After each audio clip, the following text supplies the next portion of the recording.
When people think of Soviet armored warfare in World War II, one image dominates the conversation: the T-34 rolling through snow, smoke, and shattered cities.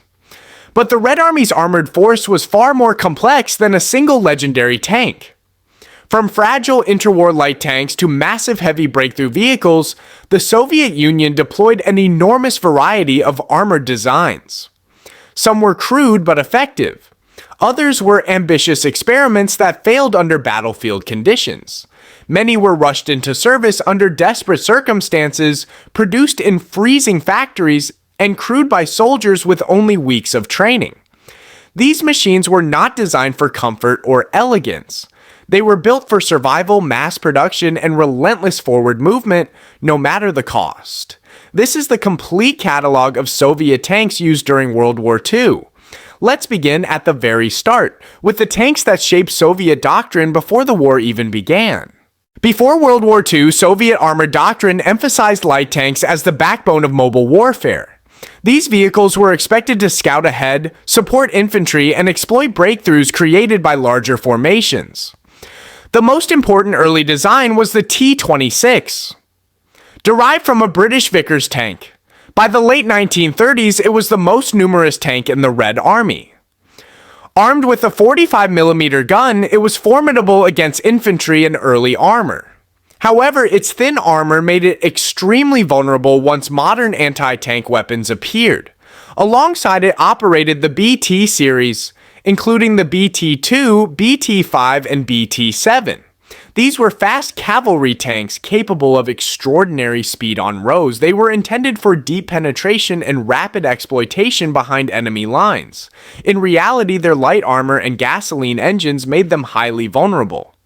During the opening months of Operation Barbarossa, thousands were destroyed or abandoned. Recognizing these weaknesses, Soviet engineers attempted to modernize their light tank fleet. The T-50 was designed as a fully modern light tank with sloped armor, better crew protection, and improved firepower. However, it was complex and expensive to build, and production never reached meaningful levels. As German forces advanced toward Moscow, simplicity became the priority. The T-60 and later T-70 light tanks were rushed into service. They were lightly armored and undergunned, but they could be built quickly in factories evacuated east of the Ural Mountains. These tanks often served in reconnaissance roles or as infantry support, absorbing losses that heavier vehicles could not afford. Medium tanks formed the heart of Soviet armored forces. One early example was the T-28, a multi-turreted design reflecting outdated interwar thinking. By 1941, it was already obsolete and struggled against modern German weapons.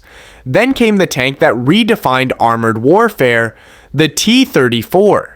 Introduced just before the German invasion, the T-34 combined sloped armor, wide tracks, and a powerful gun in a way no other tank had achieved at the time.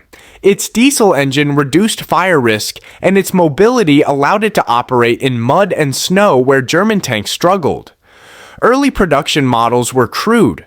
Crews suffered from poor visibility, limited communications, and mechanical reliability issues. But the tank's basic design was revolutionary, and it could be improved without halting mass production. The T-34/76 became the backbone of Soviet armored units during the middle years of the war. As German armor improved, the Soviets responded with the T-34/85, featuring a larger turret, a three-man crew, and a more powerful gun capable of engaging Panthers and Tigers at combat ranges. By the end of the war, the T-34 had become the most produced tank in history, serving as the foundation of Soviet armored success. While medium tanks carried out most battlefield tasks, heavy tanks were designed to break enemy lines. Early heavy tanks like the T-35 with multiple turrets and massive size were impressive on parade but ineffective in combat. They were mechanically unreliable and difficult to coordinate. The true heavy tank breakthrough came with the KV series. The KV-1 shocked German forces in 1941. Its armor was so thick that many German anti-tank guns were ineffective against it. However, the tank was slow, mechanically fragile, and often broke down before reaching combat. The KV-2, armed with a massive howitzer, was intended to destroy bunkers and fortifications. Its towering turret made it awkward and unstable, but its firepower was devastating when it could be brought to bear. As the war progressed, the Soviets introduced a new generation of heavy tanks, the IS series. The IS-2, armed with a 122mm gun, became one of the most feared tanks of the late war.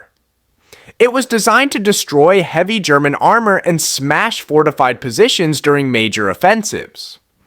These tanks spearheaded assaults during the final push toward Berlin. Rather than relying solely on turreted tanks, the Soviet Union made extensive use of self-propelled guns. The Su-76 was light, simple, and widely produced. Though vulnerable, it provided mobile artillery support to infantry units and was used in enormous numbers. The Su-85 and Su-100 were dedicated tank destroyers built on the T-34 chassis. The Su-100 in particular proved so effective that it remained in service long after the war ended.